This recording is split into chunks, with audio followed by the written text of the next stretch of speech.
Good morning children. जैसा कि आपको विदित है, हम इस आर के जोया सर चैनल की कड़ी में आपके समक्ष लेके चल रहे हैं हिस्ट्री का first chapter the rise of nationalism in Europe. और उसी कड़ी के अंदर हम यहाँ तक पहुँच चुके हैं आपके समक्ष। अब हम आपको इस पेज के माध्यम से बताने का प्रयास करेंगे कि ये जो घटना घटी और उसका क्या क्या प्रभाव पड़ा, वो सारी चीज़ें आपके समक्ष। देखिए भाई, सबसे पहले ये वीवर्स है, इनके माध्यम से इस सिलेसिया विलेज के अंदर एक घटना घटी जिसने यहाँ के आसपास के लोगों को मजबूर कर दिया कि किस प्रकार से यदि गरीबों को दबाया जाएगा, जो वीवर्स है, जुलाए हैं, कपड़े बुनने वाले हैं, उनको दबाया जाएगा तो किस प्रकार से घटना कैसे एरोगेंट, कैसे हिंसात्मक हो सकती है। तो आप इसमें देखिए, आप ये घटना कब घटी। यहाँ पर 4 जून 2 बजे की बात है, दिन के समय की बात है, और ये चल रहा है 1845, जो मैं आपको बता चुका हूँ। यहाँ पर इस गांव में कम से कम 18,000 ये जो लोग हैं जो कॉटन वीविंग का ही काम करते हैं। उनमें कुछ एक प्रकार से विवाद कुछ फैला इसके अंदर, तो इनकी नौकरी इनको खतरे में लगी, क्योंकि ये जो कॉन्ट्रैक्टर थे, कॉन्ट्रैक्टर जो ठेकेदार है, वो सामान की प्राइस को कम कर रहे थे। जितना उन्होंने ऑर्डर दिया था उससे ये सामान की वो जो प्राइस है उसको कम कर रहे थे। अब उसकी वजह से हुआ क्या, पहले हम आपको क्लियर करें कि ये एक प्रकार से ये अपने आप में ये आंसर है इसका। ये आप इसको आप एक क्वेश्चन भी मान सकते हैं इसको, और ये क्वेश्चन का अपने आप में आंसर है। 4 जून 1845 की बात है, 4 जून 1845 2 PM की बात है। एक लार्ज क्राउड, एक भीड़ है वीवर्स की, जुलाओं की, बुनकर्स की, वो इमर्ज फ्रॉम देयर होम्स, अपने घर से बाहर निकले। उन्होंने मार्च पास्ट किया, जोड़ों के अंदर समूह पहुँचे, और मेंशन हो गया वो जो कॉन्ट्रैक्टर है उसका जो बड़ा घर है वहाँ वो पहुँचे, और वहाँ उनसे डिमांड की। कॉन्ट्रैक्टर वहाँ पहुँचे डिमांडिंग हायर वेजेज, कि भाई जो आपने हमसे वादा किया था, जितना पैसा देने की बात की थी उतना आप हमें पैसा नहीं दे रहे हैं। अब दे वर ट्रीटेड विद स्कोर्न, उनके हाथों में हंसिया, फावड़ा जो भी है, थ्रेड्स, और साथ साथ वो धमकी भी दे रहे थे, जो भी है। इस प्रकार से भाई एक अपना एरोगेंट निकालने का तरीका होता है। इसको देखते हुए भाई एक group of them force their way into the house. अब इसी जोश आपाधापी के अंदर वो जो जितने जो बुनकर्स के जो ग्रुप समूह आया था, उनमें से कुछ लोगों ने घर के अंदर प्रवेश किया, स्मैश्ड इट्स एलिगेंट विंडो, और उसकी बेस कीमती वो जो खिड़की थी उसको तोड़ डाला, उसके बर्तन तोड़ डाले, फर्नीचर तोड़ डाले, पोर्सलिन, वहाँ पर वो सीलिंग एक प्रकार से POP लगी हुई थी, उसके घर पे जो POP लगी हुई थी उसको भी तोड़ डाला। ये तो है पहला ग्रुप, ये तो उनमें से एक ये पहला ग्रुप है। ये पहला ग्रुप यहाँ से शुरू होता है। इसका कार्य मैं इसको रिपीट कर दूँ, उन्हीं लोगों में से एक ग्रुप है वो जानबूझ के घर के अंदर घुस गया, खिड़की जो बेस कीमती खिड़की थी उसको तोड़ डाला, बर्तन तोड़ डाले, फर्नीचर तोड़ डाले, पोर्सलिन जो POP की हुई थी उसको तोड़ डाला। और दूसरा जो ग्रुप है वो भी आ रहा है, broke into the store house, वो भंडार गृह में पहुंच गया, जहां कपड़े बन के तैयार है वहां वो पहुंच गया, स्टोर हाउस में वो पहुंच गया, और plundered it of supplies of cloth which they tore to shreds. हाँ भाई, उन्होंने उस सारे कपड़े को लूट लिया, प्लंडर्ड, लूट लिया। जो वहाँ पर कपड़ा है वो एक प्रकार से गांठ बना के रखा गया था, एक ढेर के तौर पे रखा गया था, ताकि वो आगे वो सप्लाई किया जा सके। अब जो कॉन्ट्रैक्टर है, जब उसने देखा ये सब कुछ भाई मामला गड़बड़ चल रहा है, अपने परिवार के साथ भाग गया to a neighbouring village which, पास के एक गांव के अंदर वो भाग गया ताकि वह अपनी जान बचा सके। हाउएवर, यद्यपि अब हुआ क्या, अब थोड़ा सा क्या कि कहते हैं भाई दिमाग वाले व्यक्ति होते हैं, बड़े दिमाग से काम करते हैं। अब ये गांव के लोगों ने, जो पास के गांव के लोगों ने उसको मना कर दिया, उसको भी शेल्टर, शरण देने के लिए। सच ए पर्सन, ऐसे व्यक्ति भाई गांव के लोग होते हैं भाई, उनको पता चला कि उस गांव को ये लूट रहा है, ये कॉन्ट्रैक्ट हमारे पास आ गया, तो इसको शरण देने से मना कर दिया। वह 24 आवर्स में वापस लौटा। रिक्यूसिशन, ये जो वर्ड है नहीं, ये रिक्यूसिशन की हो गया अपने जाब्ते के साथ। रिक्यूसिशन का मतलब हो गया सेना के साथ पहुंचा, उसने सेना को खबर कर दी। रिक्यूसिशन द आर्मी, उसने भाई सेना के साथ सेना के साथ वह वापस पहुंचा। उसने सेना को ये बताया, जो ब्रिटिश लोग थे, कि भाई इस प्रकार गांव के लोगों ने मेरे साथ ये किया, मुझे बचाइए। अब भाई वहाँ पर गोलीबारी शुरू हुई। Exchange that followed. अब वहाँ पर गोलीबारी शुरू हुई। इस गोलीबारी के अंदर 11 जो जुलाई है वीवर्स वो मारे गए। चलो यहाँ थोड़ा सा हम आपको रिपीट करते हैं। यहाँ पे कब की बात है, ये मैंने आपको बता दिया कब की बात है।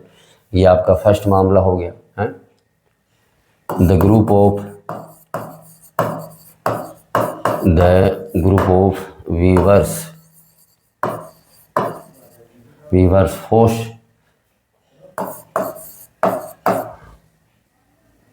forcefully entered in the contractor's house.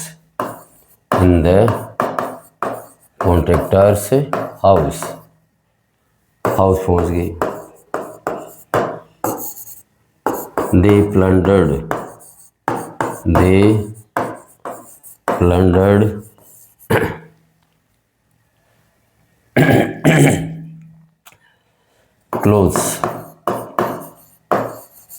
clothes। हाँ, ये थोड़ा सा शॉर्ट में मैं लिख रहा हूँ। कॉन्ट्रैक्टर ने क्या किया फिर? कॉन्ट्रैक्टर रैन अवे, भाग गया वहाँ से। एंड रिटर्न विद, वापस लौटा। REQUISTSITION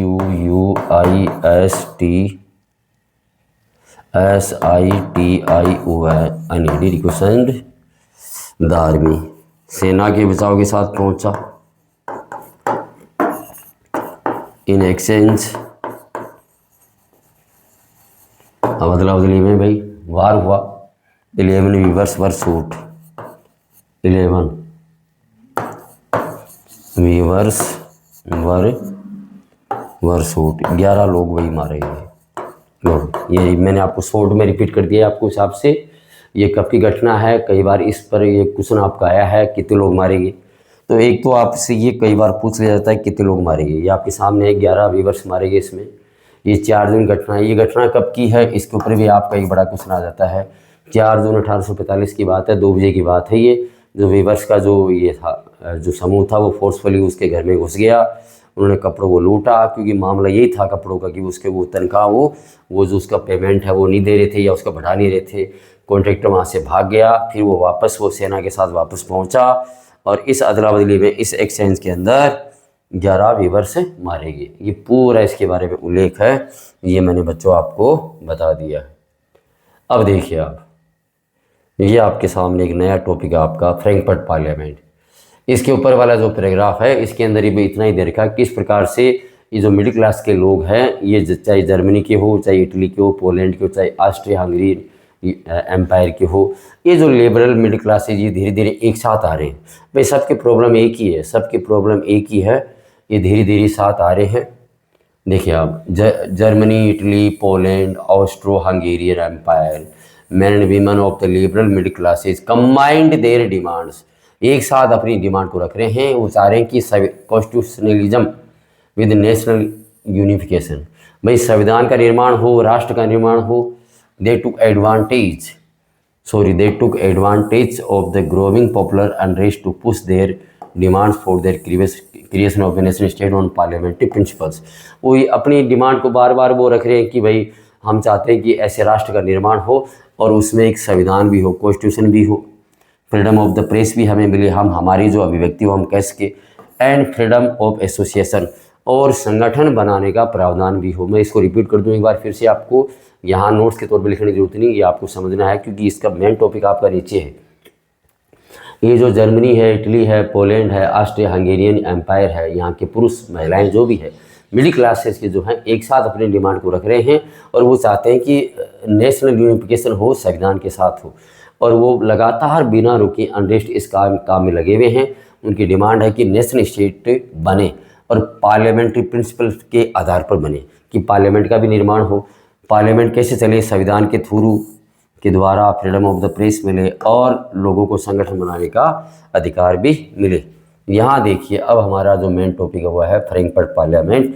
यहाँ शुरू होता है, मैं हेडिंग यहाँ पे लिख दूँ इसको, और ये आपके समक्ष है, ये इसको मैं आपके समक्ष ही मिटा रहा हूँ क्योंकि ये अपना टॉपिक पूरा हो गया है। यहाँ से नॉर्मली इतना बड़ा क्वेश्चन कभी आया नहीं है, लेकिन हो सकता है ये जो डाटा है कि ये कब हुआ, ये 4 जून को हुआ, आपके समक्ष आपको बताया था 1845 है, 2 बजे हुआ, कौन से गांव की घटना है, सिलेसियन विलेज की घटना है, कितने वीवर्स वहाँ पे मारे गए, तो वो आपकी ये कुछ डाटा वगैरह है। 11 वीवर्स वहाँ पर मारे गए, सूट उनको गोली मार दी गई, इस प्रकार से मामले को शांत कर दिया गया।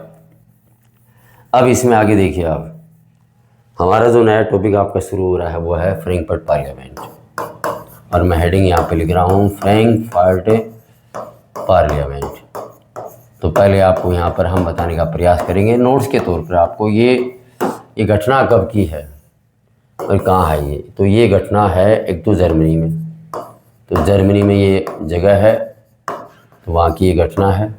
कब की घटना है? 18 मई की घटना है ये, और 1848 की घटना है। कितने मेंबर चुने गए? 831 वो देर का हिसाब से मेंबर्स इलेक्टेड कितने जो मेन चीज़ आपसे पूछ लिया जाता है, जिसके आधार पर आप अपने नोट्स बना सकते हो। चुनिए ये प्लेस कहाँ है जहाँ पर इस मीटिंग का आयोजन किया गया, जो भी है। तो ये हो गया Saint Paul, the church of Saint Paul, the church of Saint Paul. फिर हम बारी बारी से हम आपको बताएंगे कि वहाँ पर क्या क्या हुआ, और गहराई से हम आपको, जितना गहराई से हम बताएंगे उतना ही आपके समझ में आएगा ही। अब इन्होंने किस प्रकार का संविधान बनाना चाहा, तो ये है कॉन्स्टिट्यूशनल मोनार्की। इन्होंने कॉन्स्टिट्यूशनल मोनार्की ये बनाना चाहते थे। लो साहब, अब ये मोनार्क किसको चुना भाई, ये कि किसको चुनना चाहते थे? फ्रेडरिक। तो ये जो प्रसा का जो शासक है फ्रेडरिक विल्हेम फोर्थ, इसको ये चाहते थे भाई ये हेड बन जाएगी, लेकिन इसने मना कर दिया भाई हिसाब से। अब क्या हुआ भाई? हाँ, धीरे धीरे अब विरोध कैसे हुआ? जो रिप्रेजेंटेटिव है, representatives did not support by, अब उनको सपोर्ट नहीं मिला, सपोर्ट बाई किनके द्वारा भाई? By the middle classes, by the middle classes, उनसे भाई इनको सपोर्ट नहीं मिला। क्यों नहीं मिला भाई, वो हम आपको उधर बताएंगे आपको। So in the last in the end, last में क्या हुआ? In the end troops were called in, सेना बुला ली गई, ट्रूप्स वर कॉल्ड इन, सेना अंदर बुला ली गई। एंड द असेंबली वाज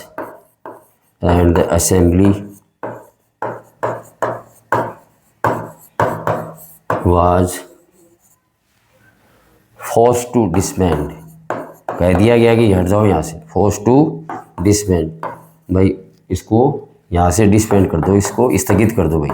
तो इस प्रकार से आपका जो फ्रैंकफर्ट पार्लियामेंट है, मैं इसको रिपीट कर दूँ, ये जगह है, जगह का नाम फ्रैंकफर्ट है, जहाँ पर इस पार्लियामेंट का आयोजन किया गया। ये जर्मनी में है, ये जगह जर्मनी में है, इसलिए मैंने जर्मनी का नाम दिया है। ये घटना कब की है? 18 मई 1848, 18 मई 1848 की घटना है। कितने मेंबर्स को चुना गया? 831 मेंबर्स को चुना गया। ये प्लेस कहाँ है जहाँ पर ये पार्लियामेंट बनी? प्लेस, तो ये पार्लियामेंट कहाँ इसका आयोजन किया गया, ये जिक्र आपके सामने किया गया है। तो ये है the church of Saint Paul की ये घटना है। यहाँ पर किस प्रकार का इन्होंने ये विचार बनाया, कॉन्स्टिट्यूशनल मोनार्की का इन्होंने विचार बनाया, कुछ से ड्राफ्ट तैयार किया इसका। इन्होंने इसका हेड बनाने के लिए, मोनार्क ये हेड बनाने के लिए किसके पास गए भाई, ये वो हम आपको उसमें बताएंगे दिलवाली में। ये जो प्रसा का जो राजा है, फ्रेडराइक्स विल्हेम या फ्रेडरिक विल्हेम, जो भी आप इसको बोले, इसके पास ही गए। उसने मना कर दिया, उसने रिजेक्ट कर दिया, भाई इस प्रकार से मैं आपका हेड नहीं बनना चाहता। अब हुआ क्या, जो रिप्रेजेंटेटिव्स, ऐसे लगा दूं भाई ज़्यादा है भाई, did not support bye the middle classes, did not सप, यहाँ पर हम तो इसके दो sentence, did not support the middle class. अब इन्होंने मिडिल क्लास को सपोर्ट नहीं किया, हम इसके दो सेंटेंस बना देते हैं, did not support middle classes. तो अब इसको एक बनाते हैं, by the middle classes, by the middle classes, by the middle classes unrest came. नाराज़गी आ गई, अनरेस्ट एक प्रकार से नाराज़गी भी है, उनमें नाराज़गी आ गई भाई। इसको मैंने थोड़ा चेंज कर दिया है, इसके दो सेंटेंस बना दिए हैं।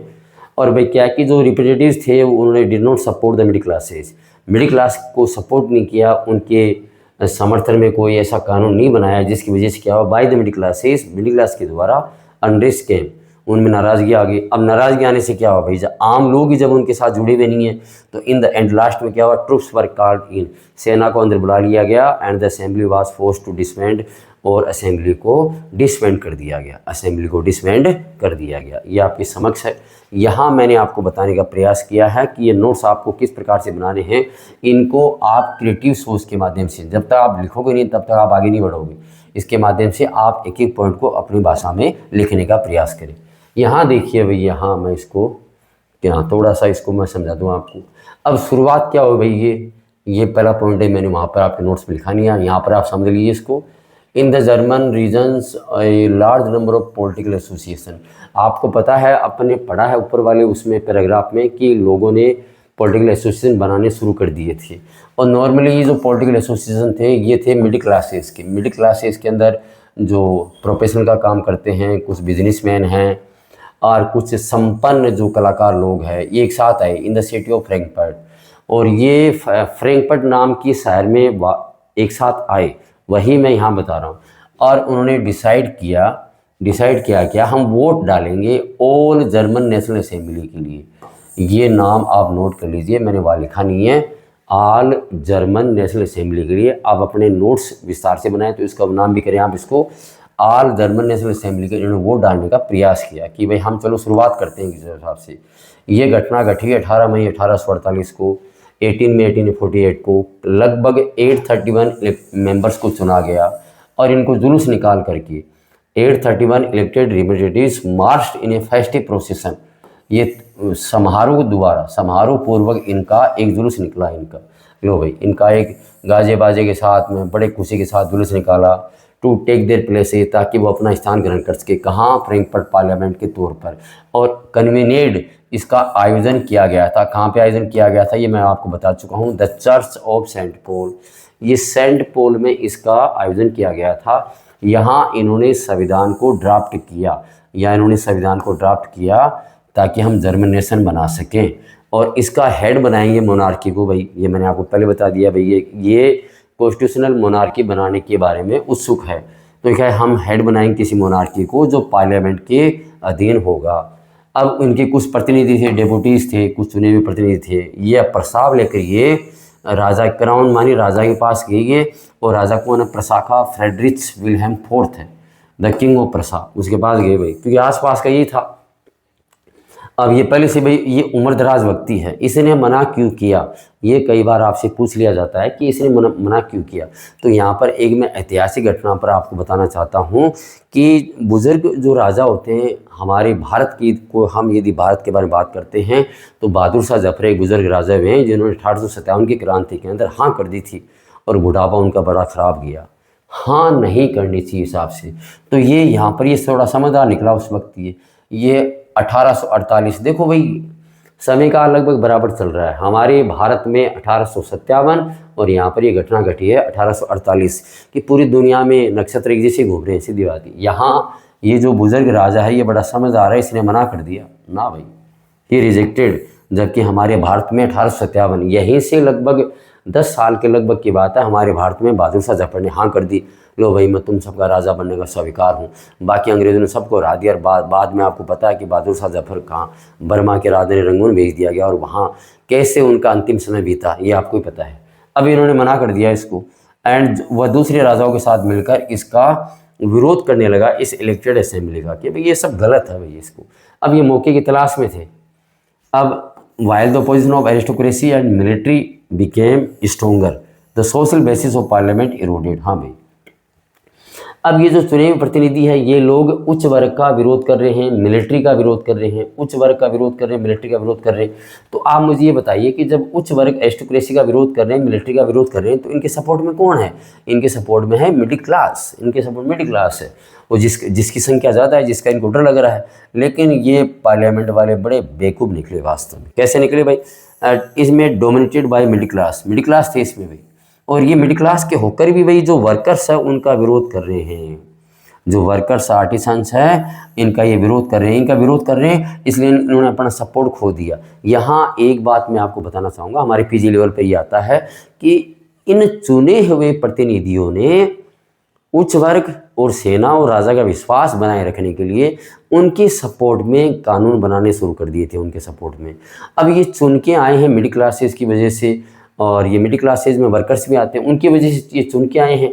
उनकी तरफ सपोर्ट करना ध्यान इन्होंने छोड़ दिया कि भाई हमारा अस्तित्व तभी बचा रहेगा जब ये एरिस्टोक्रेसी है और ये मिलिट्री लोग ये हमारे साथ रहेंगे, और इनके खिलाफ में कानून बनाने शुरू कर दिए। अब इससे क्या हुआ? नाराज़गी फैल गई, और नाराज़गी फैलने से एंड में ये जो उच्च वर्ग और मिलिट्री सेना ने सेना बुला ली भाई, और सेना बुला के असेंबली के अंदर घुस गई और कह दिया कि तुम निकल जाओ यहाँ से, नहीं तुम सबको गोली मार दी जाएगी। और ये बेचारी यहाँ पर ये स्थगित हो गया मामला पूरा। इस प्रकार से मैंने आपको बताने का प्रयास किया कि जो फ्रैंकफर्ट पार्लियामेंट है किस प्रकार से क्या हो। एक बार हम वापस इसको रिपीट कर देते हैं ताकि आपके और जल्द समझ में आ जाए। आपके मिडिल क्लासेस के लोग उन्होंने पॉलिटिकल एसोसिएशन बनाया, जिसमें प्रोफेशनल बिजनेसमैन, प्रोस्पर्स आर्टिसंस ये एक साथ आए, फ्रैंकफर्ट में आए। इन्होंने ओल्ड जर्मन नेशनल असेंबली के लिए वोट डालने की बातचीत की। 18 मई 1848 को भाई 831 मेंबर चुने गए, और बड़े जुलूस के साथ गाजे बजा इनको फ्रैंकफर्ट पार्लियामेंट के तहत, जिसका आयोजन चर्च ऑफ सेंट पॉल में किया गया था, वहाँ इनको ले गए। एक संविधान का निर्माण किया गया, ड्राफ्ट उसका तैयार किया गया, सिर्फ ड्राफ्ट तैयार किया गया, जिसमें जो हेड है वो किसी मोनार्की वो बनाएंगे। अब उसके लिए भाई वो उनका प्रतिनिधि फ्रेडरिक विल्हेम फोर्थ के पास गया, जो प्रसा का राजा है। उसने इस प्रस्ताव को मना कर दिया क्योंकि इसकी ये उम्र हो चुकी थी इसकी, तो वो सर के बुढ़ापे के अंदर ऐसा निर्णय क्यों लें अपना। और दूसरे मोनार्क साहब मिलकर भाई इसका विरोध करने लगा कि कैसे भी करके ये हट जाए। अब इन्होंने क्या किया, ये जो पार्लियामेंट है, जो फ्रैंक पार्लियामेंट, ये उच्च वर्ग जाति का विरोध कर रही है, मिलिट्री का विरोध कर रही है। अब ये विरोध ज़्यादा बड़ा होता गया, और ये सोशल बेसिस पार्लियामेंट में जो सामाजिक भेदभाव है वो सब सारा, ये भेदभाव की बजाय इनको सबका सपोर्ट प्राप्त करना चाहिए था। और धीरे धीरे इस पार्लियामेंट में मिडिल क्लास के लोग ज़्यादा थे इसमें, और इन्होंने जो वर्कर्स है, जो आर्टिसंस है, उनका विरोध हासिल कर लिया। ये लोग अपने आप को बनाए रखने के लिए, वजूद बनाए रखने के लिए ऊंची जातियों का ज़्यादा सपोर्ट करने के लगे, कानून भी वैसे बनाने लगे। और अंत में क्या हुआ भाई, उच्च वर्ग के लोगों ने सेना बुला ली और इसको डिसबैंड कर दिया। लो साहब, ये सब कुछ मैं आपको विस्तार से बता चुका हूँ। फ्रैंकफर्ट पार्लियामेंट का 3 नंबर का आपका ये क्वेश्चन आता है। ये क्वेश्चन आपका 3 नंबर का आता है। इसका विशेष आप ध्यान रखिए, 3 मार्क्स, ये 3 मार्क्स का क्वेश्चन आता है। इसका विशेष तौर पे आप ध्यान रखिए। जितना उसके मैंने 2-3 बार आपको समझा दिया है। चलो भाई, यहाँ पर और भी बहुत सारी चीज़ें आपको बता रखी है। फेमिनिस्ट, इन महिलाओं से संबंधित जो चीज़ें हैं, देखो भैया, नारीवादी, जागरूकता, अवेयरनेस हो गया, जागरूकता, वीमेंस राइट, महिलाओं संबंधित हम बात करते हैं और उनके हितों की बात करते हैं। और हम ये भी मानते हैं कि सामाजिक तौर पर, आर्थिक तौर पर और राजनीतिक तौर पर समानता का अधिकार हो, दोनों जेंडर्स में, मेल फीमेल में समानता का अधिकार हो। इनके बारे में कोई भी बात करे, चाहे वो कोई पुरुष बात करे, स्त्री बात करे, उसे फेमिनिस्ट बोला जाएगा। यदि कोई पुरुष ही बात कर रहा है वो फेमिनिस्ट, और महिला भी बात करी फेमिनिस्ट है। ये जागरूकता जब बढ़ेगी और इसी को फेमिनिस्ट बोला गया। ये आपके समक्ष है। अब आप देखिए, आप इस पार्लियामेंट का कुछ फ़ायदा भी हुआ, ऐसे नहीं हर चीज़ में नुकसान ही हुआ, फ़ायदा भी हुआ भी। ये आपके समक्ष है। आज हम थोड़ा सा इसको क्लियर करके आपको बताने का प्रयास करेंगे। यहाँ पर इस फिगर में, फ़ोटो में बहुत सारी चीज़ देखी, यही वो the church of Saint Paul है जो आपके समक्ष आपको दिखाई दे रहा है। थोड़ा हम इसको बड़ा कर लेते हैं ताकि आपको कुछ चीज़ें इसमें क्लियर करते हैं। यहाँ पर एक तरफ ये महिलाएँ बैठी हुई हैं, ये महिलाएँ हैं, वीमन है भाई। इनकी पोशाक से ही आपको पता चल गया कि इन्होंने महिलाओं को अधिकार ही नहीं दिया। इन्होंने महिलाओं को अधिकार नहीं दिया, लेकिन महिलाओं को बैठने की इजाज़त दे दी ताकि इससे पूरी लीला को ये देख सकें। ये जो फोटो फिगर है पहली बार इस्तेमाल किया गया, ये जर्मेनिया है। जर्मेनिया का ये इमेज है जो कि जर्मनी को सिम्बलाइज कर रहा है, पर्सोनिफाइड कर रहा है भाई, ये प्रतीक है, ये पूरे जर्मनी का प्रतीक है। और आप झंडा भी देखिए, ये झंडा वही है जो फ्रेडरिक सोरियो ने उस वक्त उस पेंटिंग में बनाया था, वही झंडा है ये। ऊपर ब्लैक है, बीच में रेड है, नीचे येलो है। ये देखो ऊपर ब्लैक, बीच में रेड और ये यहाँ पर येलो है। ये वही झंडा है, जर्मनी का झंडा, इसे मान लिया गया देखो। और ये पर्दे भी उसी प्रकार से लगे हुए हैं। यहाँ पर ये पूरी पार्लियामेंट का आयोजन किया गया है और यहाँ पर इन लोगों को वोट के माध्यम से चुने गए हैं। अब इसमें देखिए इसका कुछ क्या नुकसान हुआ, फ़ायदा क्या हुआ इसका जो भी है। दो, अब यहाँ आपको इसको समझना पड़ेगा कि कुछ हुआ क्या। यस, कुछ हुआ। हाँ, supply right during the election of the assembly when the Frankfurt parliament convened in the church of Saint Paul, women, ये लो महिलाओं, women were admitted only as observer to stand in the visitors gallery. हाँ भाई, महिलाओं को सिर्फ इतना अधिकार दिया गया कि आप वहाँ पर, मैंने अभी आपको दिखाया था कि वहाँ पर बैठ के इसको आप देख सकते हो। अब देखो नीचे देखिए, ये इसका पूरा मूल्यांकन हो गया, इवोल्यूशन हो गया कि ये फ्रैंकफर्ट पार्लियामेंट का क्या हुआ, इसका रिजल्ट है। इसका रिजल्ट क्या है भाई, रिजल्ट ऑफ फ्रैंकफर्ट पार्लियामेंट, क्या इसका परिणाम क्या निकला भाई, क्या इसका परिणाम क्या निकला भाई, जो भी हिसाब से। तो देखिए आप, यद्यपि though conservative forces were able to suppress liberal movements in 1848, यद्यपि जो रूढ़िवादी ताकतें थी वो इस प्रकार के मिडिल क्लासेस के जो आंदोलन हैं उनको कुचलने में सफल रही 1848 में, but they could not restore the old order, लेकिन पहले वाली जो व्यवस्था थी उसको वो वापस नहीं ला सके। Monarchs were beginning to realise that cycles of revolution and depression could only be ended by granting concession to the liberal nationalist। अब ये राजा महाराजा को पता लग गया कि जब तक हम इनको कुछ छूट नहीं देंगे मिडिल क्लासेस को, लिबरल लोगों को, तब तक ये लगातार ये क्रांति करते रहेंगे भाई, हमें दबाते रहेंगे, कहीं ना कहीं हमारे लोग भी मरते रहेंगे। इसलिए 1848 के बाद, इसलिए ये आपका बड़ा इंपॉर्टेंट भाई, ये आपका क्वेश्चन कई बार आया आपका भाई कि 1848 का फ्रैंकफर्ट पार्लियामेंट के बाद में क्या कुछ बदलाव हुआ क्या। तो ये अब आप देख लीजिए कि जो ऑटोक्रेटिक लोग हैं, मोनार्क है, इन्होंने सेंट्रल और ईस्टर्न यूरोप की बात है, धीरे धीरे कुछ सुधार करने शुरू कर दिए, बदलाव करने शुरू कर दिए। जो वेस्टर्न यूरोप में 1815 से पहले का वाला जो सिस्टम था वैसा, कैसे, थोड़ा बहुत सर्वडम है, जो सामंतवाद है, बॉन्डेड बंधुआ मजदूरी है, उसको समाप्त कर दिया गया हबसबर्ग डोमिनेशन वाले इलाके में और रसिया वाले इलाके में। क्या कर दिया गया, मैं रिपीट कर दूं उसको। सर्वडम सामंतवाद है, जो बंधुआ मजदूरी है, उसको समाप्त कर दिया गया हबसबर्ग इलाके में और रशियन इलाके में। और यहाँ पर देखो आप, ये हबसबर्ग शासक ने जो हंगरी वाला इलाका था, आज तो आपको पता है हंगरी अलग से देश है, तो इसको और स्वायत्तता दे दी, ऑटोनॉमी, और इसको पावर दे दी, अधिकार दे दी इसको अपने। और ये 1867 की बात है भाई। और ये मैं आपको रिपीट कर दूं भाई, ये आपका बड़ा इंपॉर्टेंट क्वेश्चन है भाई कि फ्रैंकफर्ट पार्लियामेंट के बाद में कॉन्सिक्वेंसेस क्या हुआ, जो भी है। तो इसके बाद में ये सेंट्रल और ईस्टर्न यूरोप में कुछ नए सुधार किए गए। सामंतवाद है, सर्वडम और बॉन्डेड लेबर है, उसको समाप्त कर दिया गया। और ये कहाँ किया गया, हबसबर्ग और रशियन वाले इलाके में। और हबसबर्ग शासक ने हंगरी वाले इलाके के लोगों को कुछ छूट और ज़्यादा दे दी। तो बच्चों, इस प्रकार से आपके समक्ष मैंने आपको कुछ से बताने का प्रयास किया। यहाँ पर एक न्यू वर्ड है, आइडियोलॉजी, विचारधारा, system of ideas reflecting a particular social and political vision. यहाँ आपको बताया गया है कि एक ऐसी विचारधारा जो समाज और राजनीतिक दृष्टिकोण को दिखाता है, ये चीज़ें यहाँ पर अपनाएगी। इसके बारे में आपके समक्ष ये है। अब भाई हम अगले वीडियो के अंदर इस यूनिफिकेशन ऑफ जर्मनी और यूनिफिकेशन ऑफ इटाली को, और इसके अलावा आपका the strange case of great Britain जिसका यूनिफिकेशन हुआ था, उसको हम लाने का प्रयास करेंगे। मुझे उम्मीद है इस वीडियो के माध्यम से आपको फ्रैंकफर्ट पार्लियामेंट को पूरी तरह समझने का अच्छा मौका मिला, अवसर मिला। आरके जोया सर जो चैनल है वो आप सब बच्चों के लिए है, इसको आप बारीकी से देखने का प्रयास करें। नोट्स के तौर पे, हर लाइन के तौर पे हम आपको समझा रहे हैं। ये बुक का जो पेज है वो भी आपके सामने दिखाई दे रहा है आपको, नोट्स के तौर पे भी हम आपको बता रहे हैं। तो नेक्स्ट वीडियो में हम यूनिफिकेशन ऑफ जर्मनी और यूनिफिकेशन ऑफ इटाली और एक और आपका the strange case of Britain है, जो यूनिफिकेशन ऑफ ब्रिटेन है, उसके बारे में आपको बताने का प्रयास करेंगे। मुझे उम्मीद है इसी प्रकार से आप इस चैनल को सपोर्ट करते रहेंगे और मुझे आगे बढ़ने का अवसर प्रदान करते रहेंगे। Thank you, have a nice day. जय श्री राम।